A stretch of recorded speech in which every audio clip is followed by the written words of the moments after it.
ซึ่งข้อมูลต่างๆเหล่านี้นับเป็นหลักฐานทางประวัติศาสตร์ที่มีคุณค่ารวมถึงเป็นกรณีศึกษาให้คนรุ่นหลังได้เรียนรู้ต่อไปสำนักงานตำรวจแห่งชาติกำชับตำรวจทุกพื้นที่หมั่นตรวจตราไม่ให้สถานบันเทิงเปิดเกินเวลาที่กฎหมายกำหนดอย่างจริงจังป้องกันผลกระทบต่อเศรษฐกิจหากต้องกลับมาปิดกิจการอีกครั้งพลตำรวจตรีจิรสันต์แก้วแสงเอกรองผู้บัญชาการตำรวจนครบาลเปิดเผยถึงกรณีตำรวจกองกำกับการสวัสดิภาพเด็กและสตรีนำกำลังเข้าตรวจค้นสถานบันเทิงในพื้นที่สน.ท่าข้ามหลังได้รับแจ้งว่าเปิดให้บริการเกินเวลาที่กฎหมายกำหนดว่าเบื้องต้นพลตำรวจโทสำราญนวลมาผู้บัญชาการตำรวจนครบาลสั่งการให้ตรวจสอบข้อเท็จจริงว่ามีการปล่อยปละละเลยหรือไม่ก่อนจะพิจารณาลงโทษหรือดำเนินการตามระเบียบเนื่องจากบางพื้นที่อาจจะมีงานมากดูแลไม่ทั่วถึงหรือบางพื้นที่อาจจะดูแลทั่วถึงแต่ปล่อยปละละเลยซึ่งต้องตรวจสอบพยานหลักฐานประกอบเจ้าที่ตำรวจเราเองก็ดำเนินการภายใต้กรอบของกฎหมายเพราะฉะนั้นในส่วนไหนที่เป็น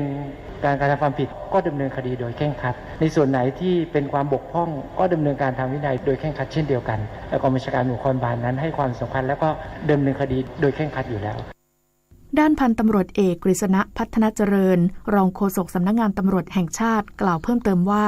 ตำรวจในแต่ละพื้นที่ควรต้องทราบสถานการณ์ในพื้นที่ของตนเองให้ดีที่สุดและขอให้ดูแลป้องกันอย่างจริงจังเพราะหากเกิดคลัสเตอร์ใหม่อาจต้องมีการปิดสถานที่จะส่งผลกระทบต่อเศรษฐกิจได้เพิ่งเปิดมาได้ไม่กี่วันก็มีการฝ่าฝืนกฎหมายนะครับแล้วก็ปล่อยปละละเลยหรือไม่อย่างไรคงต้องไปดูนะครับก็อยากจะฝากว่าคงต้องเอาจริงเอาจังนะครับเพราะว่าหากเกิดคลัสเตอร์ขึ้นมาใหม่มันก็จะย้อนกลับไปในวงเวียนเดิมนะครับเราก็ต้องมานั่งปิดสถานที่ปิดร้านอาหารชาวบ้านก็เดือดร้อนอีกภาพรวมท่องเที่ยวภูเก็ตช่วงโลซีซั่นยังคงมีนักท่องเที่ยวเดินทางเข้าวันละไม่ต่ำกว่า 2,000 คนอีกทั้งได้เตรียมสร้างแลนด์มาร์คแห่งใหม่ต้อนรับนักท่องเที่ยวจากทั่วทุกมุมโลกไข่มุกอันดามันสวรรค์เมืองใต้หาดทรายสีทองส่วนหนึ่งของคำขวัญประจำจังหวัดภูเก็ตซึ่งสะท้อนถึงความสวยงามทางธรรมชาติเชิญชวนให้นักท่องเที่ยวต่างไปเยือนและในช่วงผ่อนคลายมาตรการโควิด -19 มีการท่องเที่ยวในประเทศมากขึ้นขณะที่ชาวต่างชาติเดินทางเข้าประเทศไทยมากขึ้นต่อเนื่องทำให้แม้เป็นช่วงโลซีซั่นแต่ตัวเลขนักท่องเที่ยวเข้าภูเก็ตยังอยู่ในระดับที่น่าพอใจราววันละไม่ต่ำกว่า 2,000 คนนายพิเชษฐ์ปานพงศ์รองผู้ว่าราชการจังหวัดภูเก็ตกล่าวว่ามาตรการภูเก็ตแซนด์บ็อกซ์ตั้งแต่วันที่ 1 กรกฎาคม 2564 ถึงวันที่ 30 เมษายน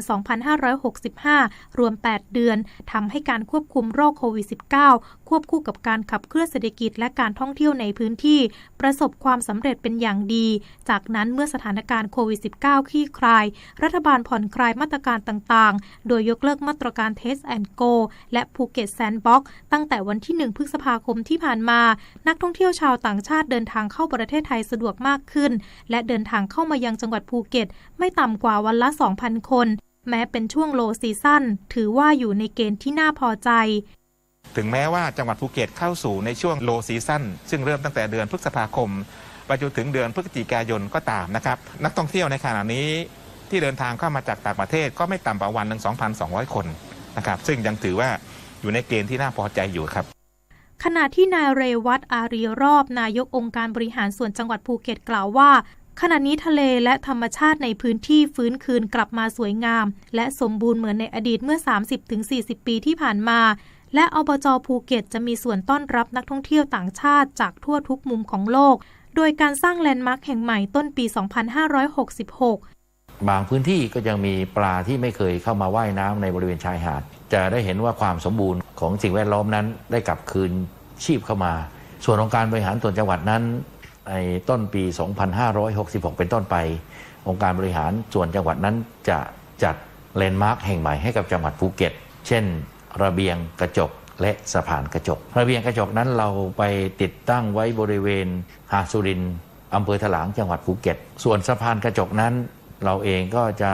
ทำการสร้างภายในปี 2566 เช่นเดียวกัน ความสำเร็จของความร่วมมือจากภาครัฐภาคเอกชนผู้ประกอบการโรงแรมสมาคมต่างๆและภาคประชาชนในพื้นที่จังหวัดภูเก็ตจากวันนั้นถึงวันนี้ผนวกกับความสวยงามทางธรรมชาติรวมทั้งการยกระดับบริหารจัดการด้านการท่องเที่ยวตามมาตรฐานด้านสุขภาพความปลอดภัยความสะดวกด้านคมนาคมขนส่งทำให้ความคาดหวังที่จะฟื้นคืนการท่องเที่ยวบนดินแดนไข่มุกอันดามันนี้ให้กลับมาเหมือนเดิมได้ในเวลาไม่นานนักนิตยาคุณสิมรายงานไทยเจรจาซื้อปุ๋ยเคมีในราคามิตรภาพจากรัสเซียเบื้องต้นแนวโน้มเป็นไปด้วยดีก่อนจะมีการพบหารือถึงข้อสรุปกันอีกครั้งนายอลงกรณ์พลบุตรที่ปรึกษารัฐมนตรีว่าการกระทรวงเกษตรและสหกรณ์เปิดเผยถึงการเร่งช่วยเหลือเกษตรกรจากปัญหาปุ๋ยแพงปุ๋ยขาดแคลนสืบเนื่องจากสถานการณ์รัสเซียยูเครนและการแพร่ระบาดของโรคโควิด -19 ว่าสัปดาห์ที่ผ่านมาได้พบหารือกับที่ปรึกษาสำนักงานผู้แทนการค้ารัสเซียประจำประเทศไทยและคณะเพื่อขอนำเข้าปุ๋ยเคมีจากรัสเซียเพิ่มขึ้นในราคามิตรภาพซึ่งเบื้องต้นผู้แทนการค้ารัสเซียเห็นด้วยในหลักการเนื่องจากทั้งสองประเทศมีความสัมพันธ์อันดีระหว่างกันมายาวนานโดยในการประชุมหารือครั้งต่อไปกระทรวงจะเชิญผู้แทนธนาคารเพื่อการเกษตรและสหกรณ์การเกษตรหรือธกส.องค์การตลาดเพื่อเกษตรกรตัวแทนสถาบันเกษตรกรสมาพันธ์ผู้ให้บริการโลจิสติกส์และสมาคมผู้ค้าปุ๋ยร่วมหารือด้วยทั้งนี้ประเทศไทยนำเข้าปุ๋ยเคมีจากต่างประเทศเกือบ 100% ปริมาณรวมกว่า5ล้านตันคิดเป็นมูลค่ากว่า 73,430 ล้านบาทในจำนวนนี้นำเข้าจากรัสเซียมูลค่า 5,670 ล้านบาทโดยรัสเซียเป็นประเทศส่งออกปุ๋ยเคมีอันดับต้นๆของโลกหากคิดมูลค่าถือเป็นอันดับหนึ่งของโลกโดยส่งออกปีละกว่า 200,000 ล้านบาทส่วนการเจรจาซื้อปุ๋ยเคมีราคามิตรภาพจากประเทศอื่นก่อนหน้านี้กระทรวงเกษตรและสหกรณ์กระทรวงการต่างประเทศและหอการค้าไทยได้หารือกับซาอุดิอาระเบียและตกลงในหลักการอยู่ระหว่างการนำเข้าส่งออกโดยภาคเอกชนของทั้งสองประเทศวันนี้หน่วยทันตกรรมเคลื่อนที่เพื่อประชาชนด้อยโอกาสมูลนิธิแพทย์อาสาสมเด็จพระศรีนครินทราบรมราชชนนีหรือพอสวออกให้บริการประชาชนในพื้นที่จังหวัดเชียงใหม่ที่หมู่ 4 บ้านห้วยน้ำดิบตำบลสีดงเย็นและที่หมู่ 7 บ้านห้วยบงตำบลแม่ทะลบอำเภอชัยปราการจึงขอเชิญชวนประชาชนในพื้นที่ดังกล่าวไปรับบริการโดยไม่เสียค่าใช้จ่ายใดๆต่อจากนี้ไปขอเชิญรับฟังไทยคู่ฟ้าค่ะรัฐบาลป้องกันปราบปรามและแก้ไขปัญหายาเสพติดอย่างจริงจังด้วยโครงการบำบัดฟื้นฟูผู้ติดยาเสพติดโดยมีชุมชนเป็นศูนย์กลางในพื้นที่จังหวัดชายแดนภาคใต้มีกิจกรรมประกอบด้วยการค้นหาเชิงรุกในพื้นที่มั่วสุมตั้งจุดตรวจและให้ผู้ปกครองพาเข้าร่วมโครงการคัดแยกผู้เสพกับผู้ติดยาเพื่อรับการบำบัดอย่างถูกต้องโดยเยาวชนที่ไม่สามารถเลิกยาได้ด้วยตนเองจะส่งเข้าบำบัดในศูนย์ของกระทรวงสาธารณสุขและมีคณะกรรมการติดตามผลการบำบัดและการบ่มเพาะนิสัยใหม่อย่างใกล้ชิดเมื่อผ่านการบำบัดแล้วจะได้รับการฝึกวิชาชีพให้สามารถเลี้ยงตนเองและครอบครัวได้เบื้องต้นดำเนินการแล้ว38ตำบลนำร่องตั้งเป้าหมายปีหน้าจะขยายให้ครบ290ตำบลใน3จังหวัดชายแดนใต้และ4อำเภอในจังหวัดสงขลาค่ะสื่อสารภารกิจรัฐบาลกับสำนักโฆษกสำนักเลขาธิการนายกรัฐมนตรี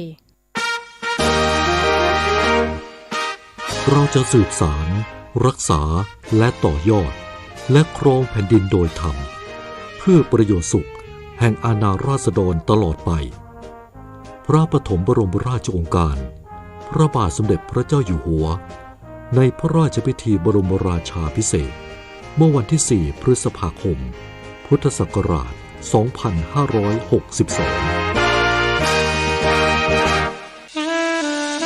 ข้าราชการต้องแยกเรื่องส่วนตัวออกจากตำแหน่งหน้าที่และยึดถือประโยชน์ส่วนรวมของประเทศชาติเหนือกว่าประโยชน์ส่วนตนสารประโยชน์ของชาติและปวงประชาอีกหนึ่งหัวข้อเรื่องจริยธรรมที่ข้าราชการพลเรือนทุกคนพึงควรปฏิบัติทำความดีเพื่อชาติไทย7:17 น.ต่อไปรับฟังข่าวต่างประเทศ เจ้าหน้าที่กล่าวว่าผู้ติดเชื้อโรคโควิด -19 รวม166 คนในจีนมีความเชื่อมโยงกับสถานบันเทิง Heaven Supermarket Bar ในเขตเจ้าหยางของกรุงปักกิ่งขณะที่โฆษกรัฐบาลระบุว่าเป็นการระบาดที่รุนแรงและผู้ที่อาศัยอยู่บริเวณโดยรอบสถานบันเทิงดังกล่าวทุกคนจะต้องได้รับการตรวจหาเชื้อโรคโควิด -19 ในอีก3 วันข้างหน้าคณะกรรมการด้านที่อยู่อาศัยคนหนึ่งกล่าวกับสำนักข่าวรอยเตอร์ว่าอาคาร2 หลังในเขตเจ้าหยางที่มีประชาชนหลายร้อยคนอาศัยอยู่ถูกล็อกดาวน์เมื่อวานนี้หลังมีรายงานประชาชนคนหนึ่งมีผลตรวจโรคโควิด -19 เป็นบวกและเด็กส่วนมากในกรุงปักกิ่งจะไม่ได้รับอนุญาตให้ไปโรงเรียนตามกำหนดการเดิมในสัปดาห์หน้าสำนักข่าวอินเตอร์แฟกซ์รายงานวันนี้ว่ากองกำลังรัสเซียยิงขีปนาวุธทำลายสถานที่เก็บอาวุธของสหรัฐและชาติตะวันตกขนาดใหญ่ในเขตเทอร์โนพิลทางตะวันตกของยูเครนขณะที่การสู้รบบนถนนสายต่างๆในเมืองเซเวโรโดเนสยังคงรุนแรงผู้ว่าการเขตเทอร์โนพิลกล่าวว่าจรวดลูกหนึ่งถูกยิงมาจากทะเลดำตกที่เมืองช็อตคีฟและทำลายสิ่งอำนวยความสะดวกทางทหารบางส่วนรวมทั้งทำให้ประชาชน22 คนได้รับบาดเจ็บแต่เจ้าหน้าที่ท้องถิ่นกล่าวว่าไม่มีอาวุธเก็บไว้ในพื้นที่ดังกล่าวทั้งนี้รัสเซียกล่าวโจมตีสหรัฐและประเทศอื่นๆที่สนับสนุนอาวุธให้แก่ยูเครนและประธานาธิบดีวลาดิเมียร์ปูตินของรัสเซียก็กล่าวก่อนหน้านี้ว่ารัสเซียจะโจมตีเป้าหมายใหม่หากชาติตะวันตกสนับสนุนขีปนาวุธพิสัยไกลให้แก่ยูเครน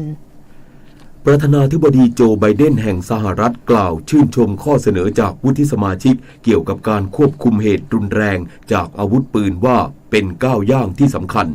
แถลงการของผู้นำสหรัฐระบุว่าเป็นที่ชัดเจนว่าข้อเสนอดังกล่าวไม่จัดการกับทุกอย่างที่จำเป็นแต่ก็สะท้อนถึงก้าวย่างที่สำคัญในทิศทางที่ถูกต้องและจะเป็นการออกกฎหมายความปลอดภัยเรื่องอาวุธปืนที่สำคัญที่สุดที่จะผ่านการอนุมัติจากรัฐสภาในรอบหลายสิบปีทั้งนี้เมื่อวันเสาร์ประชาชนหลายหมื่นคนออกไปร่วมชุมนุมในเมืองต่างๆทั่วสหรัฐเพื่อเรียกร้องให้สมาชิกสภาผ่านร่างกฎหมายที่มุ่งยับยั้งเหตุรุนแรงจากการใช้อาวุธปืนหลังเกิดเหตุกราดยิงที่โรงเรียนประถมในรัฐเท็กซัสเมื่อเดือนก่อนประชาชนเกือบ90 คนยังคงสูญหายหลังเกิดเหตุน้ำท่วมครั้งเลวร้ายที่สุดในแอฟริกาใต้เมื่อ2 เดือนที่แล้วรัฐบาลระบุว่าวันนี้ประชาชนเกือบ90 คนยังคงสูญหายหลังเกิดเหตุน้ำท่วมครั้งเลวร้ายที่สุดในเมืองเดอร์บานซึ่งเป็นเมืองใหญ่อันดับ3ของแอฟริกาใต้และบริเวณโดยรอบเมื่อ2 เดือนที่แล้วด้านผู้ว่าการจังหวัดควาซูลูนาธานกล่าวว่าจำนวนผู้เสียชีวิตเพิ่มเป็น461 คนและประชาชน87 คนยังคงสูญหายขณะที่ประชาชน 85,280 คนได้รับผลกระทบทั้งนี้น้ำท่วมครั้งเลวร้ายเกิดขึ้นหลังเกิดเหตุจลาจลไม่ถึง1 ปีซึ่งทำให้ประชาชนกว่า350 คนเสียชีวิตส่วนมากอยู่ในเมืองเดอร์บานต่อไปรับฟังข่าวกีฬาค่ะ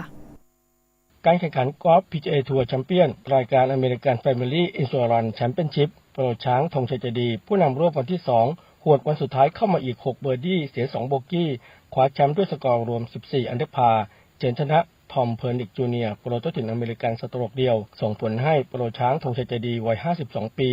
สร้างประวัติศาสตร์เป็นนักกอล์ฟไทยที่ได้แชมป์ PGA ทัวร์แชมเปี้ยนพร้อมเงินรางวัล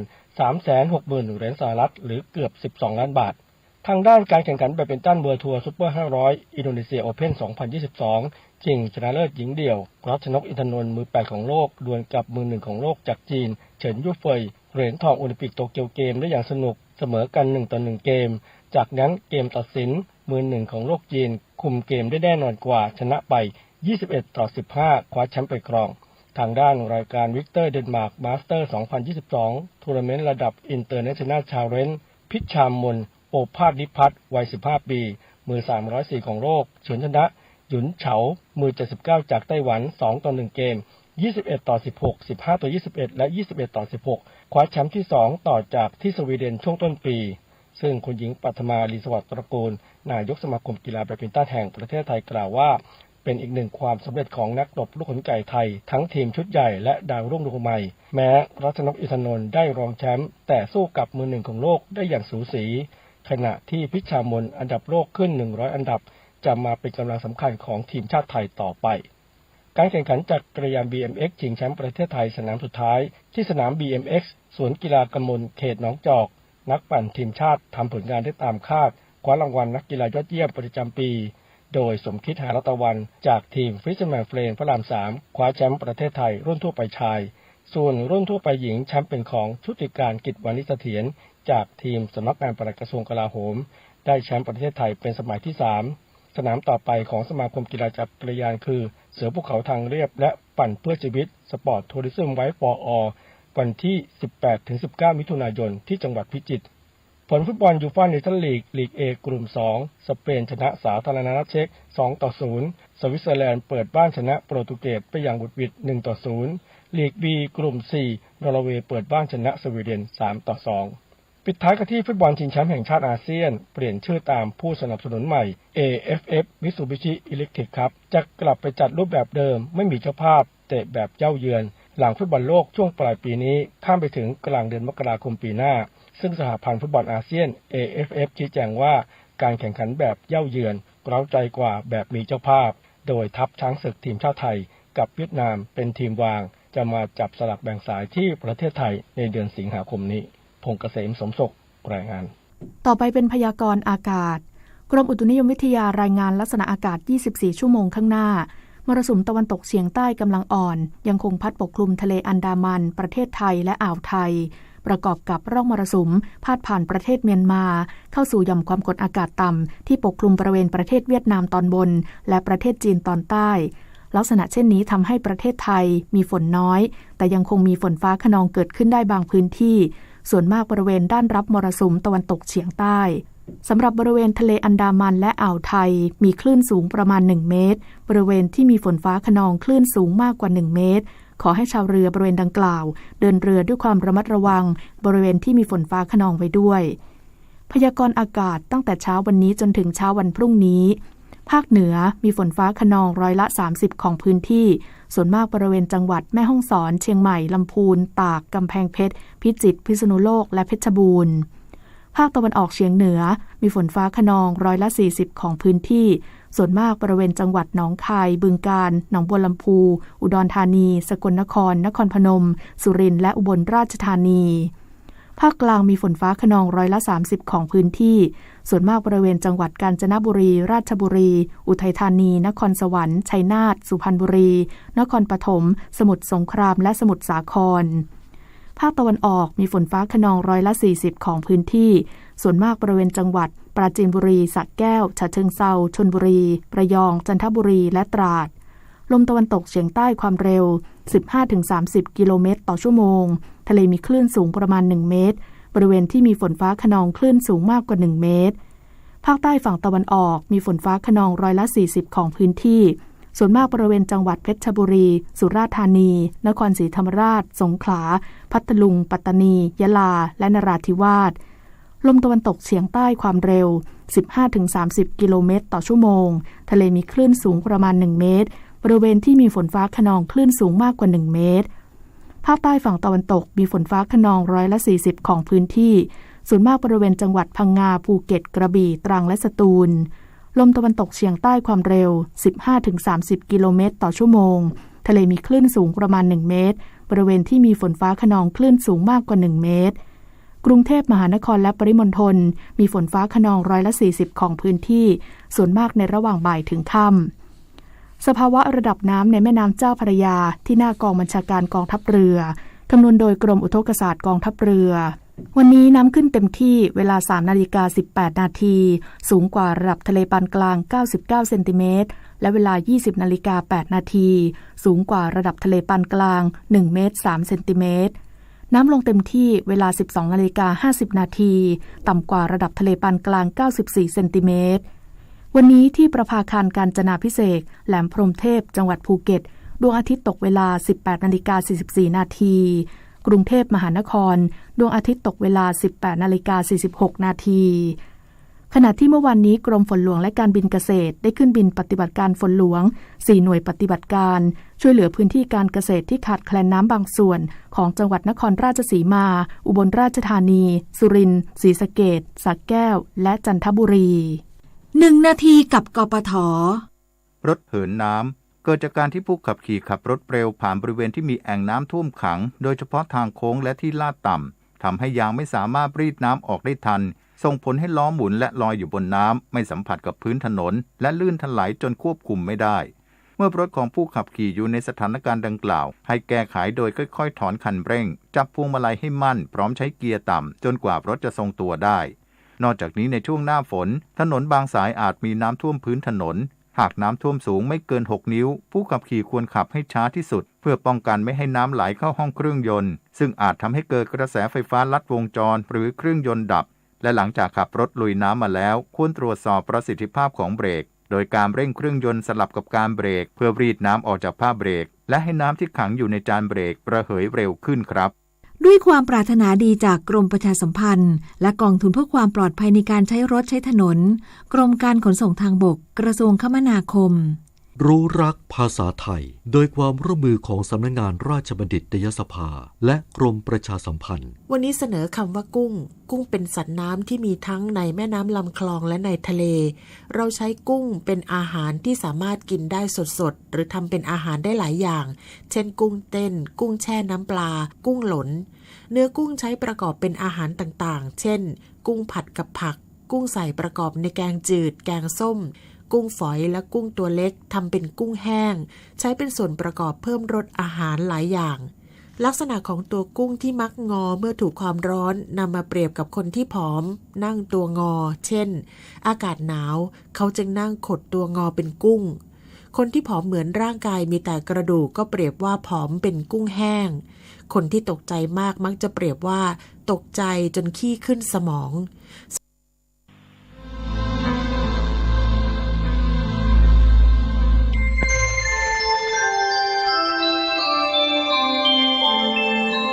ขณะนี้ท่านกำลังฟังสถานีวิทยุกระจายเสียงคลื่นเพื่อการศึกษาพระพุทธศาสนาและวัฒนธรรม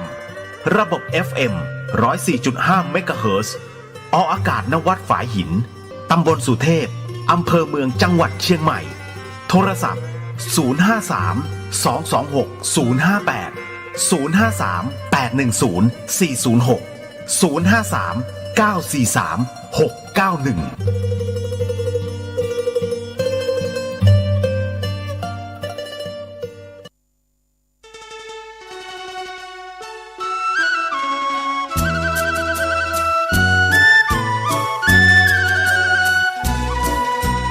ความเจริญมั่นคงอยู่ที่ความเสียสละอดทนมั่นคงแข็งแรงแสวงหาความรู้ต่อสู้กับศักดิ์กำจัดสิ่งเสื่อมติดเสริมสร้างชีวิตพอมีพอเพียงพระบาทสมเด็จพระเจ้าอยู่หัวท่านรับสั่งให้ใช้ชีวิตพอมีพอเพียงเราก็อยู่กันได้เพราะฉะนั้นคนไทยต้องสมัครสมานสามัคคีหันหน้าเข้าหากันปรึกษาหากันรักกันฉันพี่น้องเราก็จะอยู่ได้เพราะเวลานี้ยุคโลกาภิวัตน์มันจะมีการเปลี่ยนแปลงทางขนบธรรมเนียมจริยประเพณีบางสิ่งบางอย่างก็ขอให้นึกถึงบรรพบุรุษของชาติว่าบรรพบุรุษปู่ย่าตายายเราได้สั่งสมอบรมลูกหลานของคนไทยทุกคนให้ตั้งอยู่ความสามัคคีมีความสมัครสมานกลมเกลียวเมตตาปราณีเอื้ออารีเอื้ออาทรในราชการเวลานี้ประเทศชาติของเราก็เจริญมั่นคงเพราะเหตุว่าคนไทยรวมน้ำจิตน้ำใจกันสร้างสรรค์ความเจริญงอกงามเพื่อความเจริญงอกงามแก่ชาติพระพุทธศาสนาสำนักงานของพระมหากษัตริย์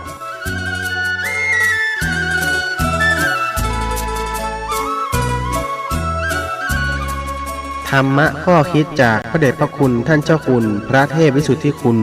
ด้วยความปรารถนาดีจากสถานีวิทยุพระพุทธศาสนาคลื่นธรรมะเพื่อประชาชน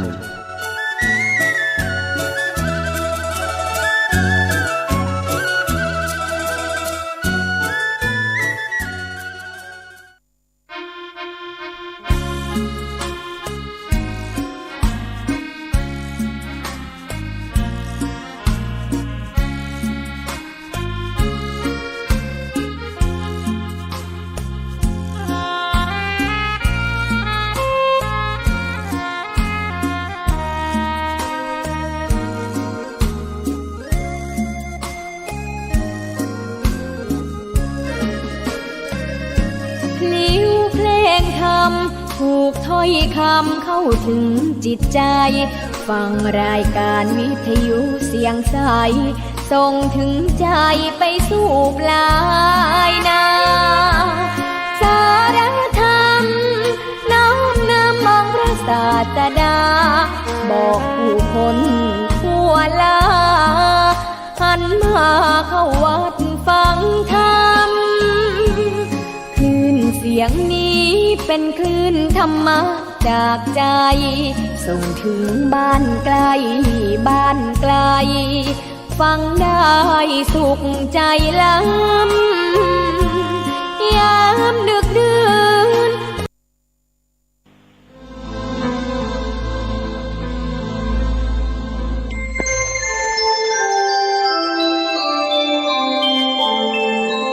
ขณะนี้ท่านกำลังฟังสถานีวิทยุกระจายเสียงพระพุทธศาสนา FM 104.5 เมกะเฮิรตซ์จากวัดดับภัยเชียงใหม่สืบสานเวลาผ่าน131 ปีนานไกลวัดพระบาทอุดมรุ่งเรืองงามตาเจ้านายบุญธรรมแต่ข้าหลวงเมืองเชียงใหม่ปกครองหัวเมืองฟ้าทุ่มเทแรงกายแรงใจทุกชาติพันธุ์รวมใจรักษามัคคี